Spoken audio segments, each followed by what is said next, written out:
Assalamualaikum warahmatullahi wabarakatuh. Ketemu sama saya, kata Pak Ahmad.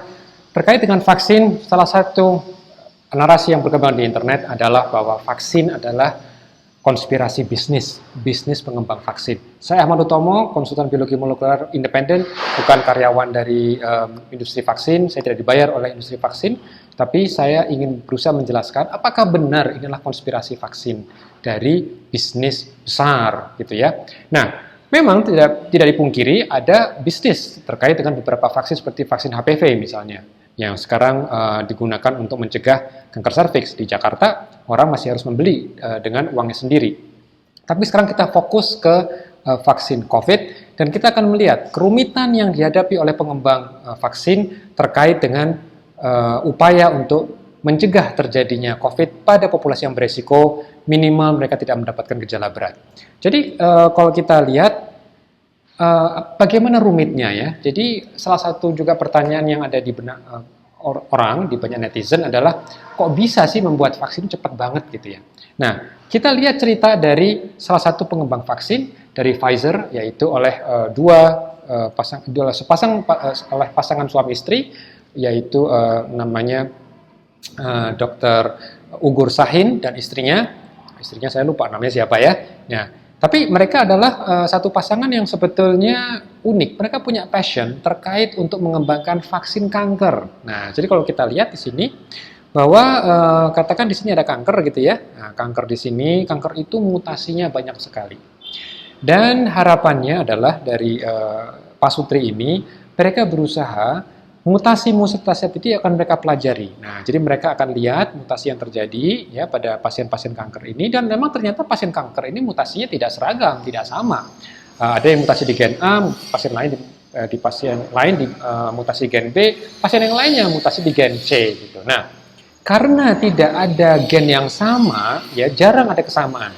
Jadi kalau misalnya kesamaan tergantung pada jenis kankernya. Tapi mayoritas pasien kanker gennya sangat beragam yang termutasi. Lalu mereka berpikir, kalau misalnya dari profil mutasi ini bisa mereka pelajari, mereka bisa mencari kira-kira mutasi gen yang mana, yang mungkin ketika gen tersebut, mutan tersebut, kita buat versi proteinnya, itu bisa mengajak atau mengedukasi sel imun untuk mengenali sel kanker supaya lebih efektif, dan akhirnya bisa melenyapkan sel kanker yang menggunakan imun sel kita. Gitu. Jadi nanti setelah mereka akan cek gitu kan, mereka bisa produksi antigen ini. Jadi dari yang mutan ada di sini, lalu mereka pelajari, oke, misalnya mutan yang ini yang sangat promising karena bisa mengenali sel kanker, mereka buat antigen secara in vitro, secara produksi secara kimia, lalu disuntikkan balik ke pasien. Nah, jadi kalau kita lihat dalam pembuatan vaksin design, mereka akan mengenali tadi ada beberapa mutasi yang menarik, dan mutasi tersebut diprediksi bisa dikenali oleh sel imun. Lalu pertanyaannya, bagaimana kalau mutasi-mutasi tadi itu yang akan dimasukkan ke dalam sel kanker, dalam pasien kanker. Lalu dari mutasi-mutasi yang terjadi di sini, mereka akan produksi secara in vitro, secara besar. Nah, nanti ketika ini diinjeksikan ke dalam tubuh pasien, sel imun pasien akan mengenalinya sebagai barang-barang yang berbahaya, barang-barang asing, gitu kan? Karena memang kanker itu dia bisa bersembunyi dari sel imun kita, gitu. Nah, sekarang kita akan buka rahasia sel kanker itu, gitu. Itu yang dikembangkan oleh Sahin dan rekan-rekan, ya. Nah, tapi setelah COVID, apa yang dilakukan? Sahin dan rekan-rekan tidak lagi bisa bekerja secara full. Mereka harus juga WFH gitu kan, dalam waktunya harus dibagi lagi. Nah, mereka berpikir bagaimana kalau membuat vaksin terhadap COVID-19. Karena kalau COVID-19 tidak sekompleks kanker. COVID-19 kita ketahui proteinnya sangat spesifik, yaitu protein spike. Jadi mereka berpikir tidak serumit dengan kanker. Kalau kita bicara bagaimana COVID ini bisa menginfeksi manusia, kuncinya adalah di protein spike. Oke, jadi protein spike kita diketahui juga. Kalau kanker rumit, banyak sekali gen yang harus dipelajari untuk ditargetkan, ya, untuk mengedukasi imun sel kita, sel imun kita. Tapi kalau bicara COVID, protein spike sudah diketahui. Jadi karena ini sudah ada materi genetiknya, apa yang mereka lakukan? Mereka gambar saja yang mereka desain dalam bentuk mRNA. mRNA apa? Messenger, yaitu pesan. Jadi sama seperti secari kertas yang merupakan pesan, ya. Ini adalah pesannya, ini adalah proteinnya. Jadi pesan ini yang akan dikirim ke dalam mana? Ke dalam sel kita. Begitu sel kita menerima pesan ini, sel akan membaca, oh seperti ini rancang bangun yang harus saya buat. Sel kita akan membangun ini, protein ini. Jadi tidak perlu masukkan protein ini, karena ini diproduksinya lebih mudah. Jadi memproduksi protein lebih rumit daripada memproduksi pesan. Kalau ini kan kalau kertas dari fotokopi, dan kertas juga aman. Kenapa aman? Karena dia tidak bisa menyisip ke genom kita. Dia hanya sebagai pembawa pesan saja, messenger RNA. Nah, teknologi messenger RNA ini atau teknologi mRNA memang sangat promising. Dan kenapa bisa cepat? Karena Shahin dan kawan-kawan sudah terbiasa untuk melakukan yang sulit, yaitu apa? Berusaha melakukan imunoterapi pada pasien kanker. Idealnya begini, kalau orang sudah bisa melakukan yang sulit, untuk melakukan yang lebih simpel, ternyata memang lebih relatif mudah. Maka, dalam kurang dari 1 tahun, ini suatu sejarah yang menarik di bidang bioteknologi, mereka sudah mendapatkan kandidat vaksin yang tidak jelek, efikasinya sekitar 95%. Nah, tapi tentu ini kita harus pelajari lagi dari sisi efek sampingnya. Kita sekarang sudah mulai mendata bahwa ternyata ada sebagian orang yang punya gejala alergi setelah disuntik dengan vaksin mRNA. Tapi kita bisa bersyukur dalam artian ketika alergi ini terjadi, kita juga sudah punya obatnya, yaitu ada obat anti alergi gitu. Maka setelah vaksinasi, biasanya tim dokter akan berusaha memantau keamanan dari para penerima vaksin. Oke. Nah, itu adalah satu kisah yang mungkin menarik dari Pfizer dan juga Moderna. Bagaimana dengan kisah yang mungkin kurang begitu sukses, ya, yaitu kisah dari Australia. Australia ini, kalau kita lihat, coba kita lihat mana Australia. Australia itu ada headline, ya, ada headline yang menarik. Bunyinya begini, Australia hentikan pengembangan vaksin COVID-19 setelah ada reaksi positif HIV. Setelah ada reaksi positif HIV. Nah, apa ini maksudnya nih? Makanya saya membuat akun di Instagram untuk memberikan beberapa opsi untuk melihat teman-teman saya di Instagram apa reaksi mereka ketika membaca Australia hentikan pengembangan vaksin COVID-19 setelah ada reaksi positif HIV. Saya tanya, uji klinis vaksin COVID dihentikan karena A. Vaksin menimbulkan AIDS, B. Vaksin membunuh HIV, C. Vaksin mengenali virus HIV.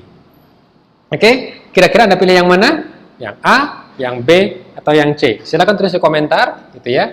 Nah, ini yang menarik. Kalau kita lihat teman-teman saya yang merespon ada sekitar ratusan orang, ya, hampir sekitar 700 orang. Mereka ikut dalam polling survei yang saya lakukan.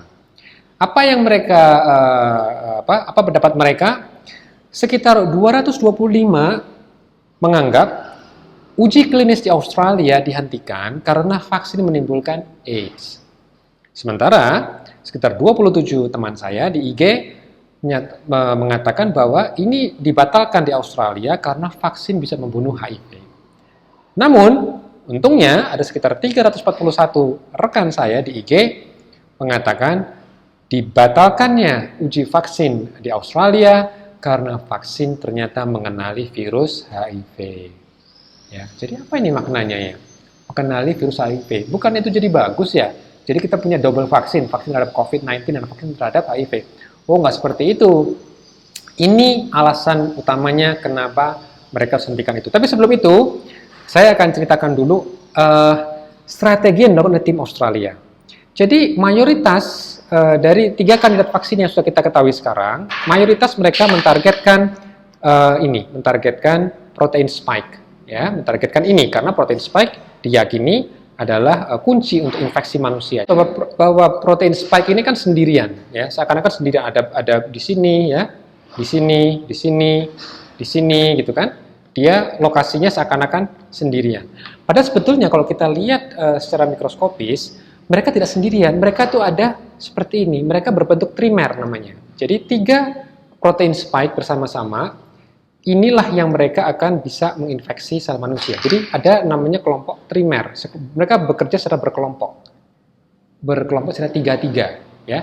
3 di sini, 3 di sana. Inilah yang akan menginfeksi sel manusia, gitu. Lalu tim Australia sempat berpikir, karena mereka harus bekerja dalam kelompok trimer, maka bagaimana caranya memastikan bahwa ketika mereka membuat vaksin, itu 3 ini harus tetap dalam bentuk aslinya, ya, trimer seperti ini. Oke, karena secara kenyataannya trimer inilah yang bekerja pada coronavirus. Kalau Pfizer, Moderna, dan AstraZeneca, Sinovac, semua fokus kepada ini, ya. Bahkan kalau Sinovac ada protein yang lain, tapi kalau kita lihat Pfizer, Moderna, AstraZeneca, mereka cukup mengekspresikan ini saja, sendirian, gitu kan. Nah, tapi orang Australia nampaknya berpikirnya lebih rumit, gitu kan. Karena aslinya adalah seperti ini, mereka berpikir, ya kita nanti kalau membuat vaksin, bentuknya harus 3 dimensi seperti ini, seperti trimer ini. Lalu bagaimana caranya supaya ini bisa seperti aslinya? Mereka berpikir, bagaimana kalau kita gunakan protein dari HIV? Jadi inilah virus HIV, ya. Inilah virus HIV. Jadi virus HIV itu mereka punya ada semacam protein, ya. Protein namanya glikoprotein 41. Nah, ya. Jadi apa yang disebut dengan glikoprotein 41 yang berasal dari HIV. Nah, mereka ambil protein ini, oke. Ini dianggap sebagai apa yang disebut dengan molecular clamp. Jadi protein ini memiliki kemampuan untuk bisa menjadi kayak semacam perekat, gitu ya, perekat apapun protein yang diberikan di sini. Jadi tim Australia membuat benih vaksin ini dengan menggunakan klaim dari mana? Dari HIV ini, yang orangnya ini. Oke? Nah, memang harapannya harusnya ketika vaksin ini diberikan, mestinya fokusnya sel imun adalah kepada yang ini, ya, yang warna merah ini, protein spike, bukan yang ini, gitu. Tapi mereka pikir harusnya ini menjadi minor, tidak terlalu banyak, gitu kan. Apa yang terjadi? Ketika mereka baru mulai fase 1, ternyata cukup banyak relawan yang di tubuhnya, mereka bukan orang yang terkena AIDS, ya. Mereka sudah dicek tentunya, mereka tidak punya antibodi terhadap HIV. Tapi setelah melakukan uji klinis fase 1 dan melakukan uji darah, mereka temukan cukup banyak relawan ternyata positif di HIV-nya. Jadi ternyata walaupun di sini cuma kecil, cuma sedikit, ini cukup bisa memicu tubuh kita untuk membuat antibodi terhadap HIV. Nah, lalu setelah melihat datanya, pemerintah Australia, tim dari University of Queensland akhirnya mengatakan, wah ini bahaya. Kalau ini dilanjutkan, orang-orang ini kan mereka sehat semua, mereka bukan orang yang terkena AIDS, ya. Maka kalau seandainya ini dilanjutkan, nanti ketika mereka misalnya mau donor darah misalnya, lalu ketika di screening ada tidak HIV dan teknologi screeningnya selalu menggunakan antibodi terhadap HIV, akhirnya mereka akan seakan-akan tervonis bahwa mereka punya HIV karena ada antibodinya. Nah, karena ini kan bisa menyusahkan proses screening, karena salah satu standar screening untuk donor darah adalah apa? Adalah tidak boleh punya bukti bahwa dia punya antibodi terhadap HIV yang bisa membuat indikasi jangan-jangan dia juga punya virusnya. Nah, inilah sebabnya karena akan mengganggu proses screening dari kasus HIV, maka apa boleh buat uji klinis dihentikan. Nah, jadi pandemi ini tidak direncanakan karena buktinya apa? Ternyata tidak mudah untuk membuat vaksin. Dan juga kita juga mendengar satu berita dari perusahaan yang lain, yaitu perusahaan Sanofi di Perancis. Mereka adalah perusahaan besar untuk membuat vaksin. Ternyata mereka salah dosis. Ya, ketika mereka uji klinis salah dosis, dan karena dosisnya kurang, relawan pun tidak membuat antibodi dalam cukup banyak. Sehingga sekarang mereka harus ulang lagi eksperimen uji klinisnya untuk memastikan dengan dosis yang benar. Tapi kadang-kala dosis salah pun seperti apa yang dilakukan oleh Oxford AstraZeneca justru memberikan hasil yang sangat bagus. Nah, kita belum tahu persisnya, inilah kerumitan dalam uji klinis, pentingnya mencatat data, pentingnya transparansi data. Maka untuk era pandemi ini berbohong jauh lebih sulit daripada berkata jujur. Baik, kita akan ketemu lagi di lain kesempatan. Kata Pak Ahmad, Assalamualaikum warahmatullahi wabarakatuh.